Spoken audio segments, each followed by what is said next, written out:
एक गांव था हरिपुर।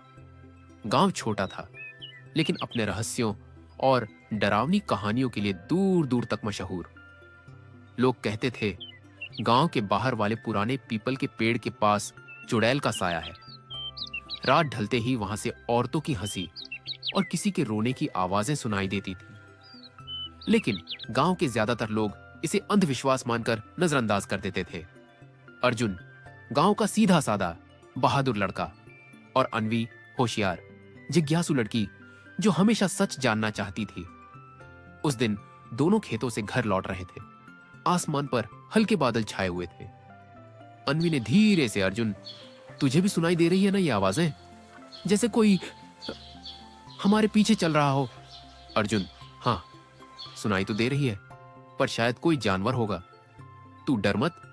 लेकिन तभी रास्ते में खड़ा पुराना पीपल का पेड़ अचानक हिलने लगा। हवा बिल्कुल नहीं थी, फिर भी डालियां कांप रही थी। दोनों डर गए और उसी वक्त पेड़ के पीछे से अजीब सी हंसने की आवाज आई। अनवी कांपते स्वर में बोली, अर्जुन ये कैसी आवाज थी? इस तरफ तो कोई घर भी नहीं है। अर्जुन पता नहीं, चल पास चलकर देखते हैं। दोनों डरते डरते पेड़ के पास पहुंचे और वहां जमीन पर बिखरा हुआ था लाल चुनरी का टुकड़ा। उस पर ताजा खून के धब्बे थे। अनवी ने कांपते हाथों से चुनरी उठाई और ये तो किसी औरत की चुनरी है। और ये खून! अर्जुन कहीं ये वही चुड़ैल तो नहीं? अर्जुन ने उसे शांत करने की कोशिश की, लेकिन उसके चेहरे का रंग भी उड़ चुका था। शायद किसी ने मजाक किया होगा या किसी औरत को सच में चोट लगी होगी। चल घर चलते हैं और काका से पूछते हैं। दोनों भागते हुए चौपाल पहुंचे। वहां रामलाल काका बैठे थे। उन्होंने पूरी बात सुनी और उनका चेहरा अचानक पीला पड़ गया। कांपती आवाज में बोले, तुम दोनों उस पेड़ के पास क्यों गए थे?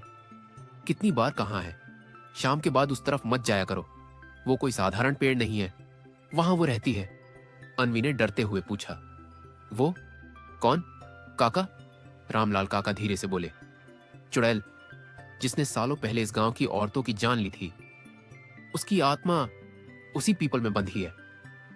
अनवी की आंखों में डर और उत्सुकता दोनों थे, लेकिन अर्जुन गुस्से में बोला, काका ये सब अंधविश्वास है। हम सच्चाई का पता लगाएंगे। अगर सच में कोई है तो हम डरेंगे नहीं। रामलाल काका ने सिर हिलाया और बोले, बेटा सच की तलाश करना अच्छी बात है, लेकिन कभी कभी सच इतना डरावना होता है कि इंसान संभाल नहीं पाता।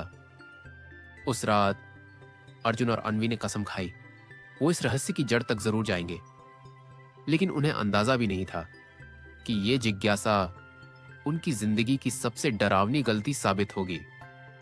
दोस्तों, ये थी गांव में चुड़ैल कहानी का पार्ट 1। अगर आपको ये कहानी पसंद आई हो तो लाइक और सब्सक्राइब जरूर करें और कमेंट में बताइए, क्या सच में चुड़ैल अर्जुन और अनवी को नुकसान पहुंचाएगी? अगला पार्ट मिस मत करना, क्योंकि असली डर तो अब शुरू होगा।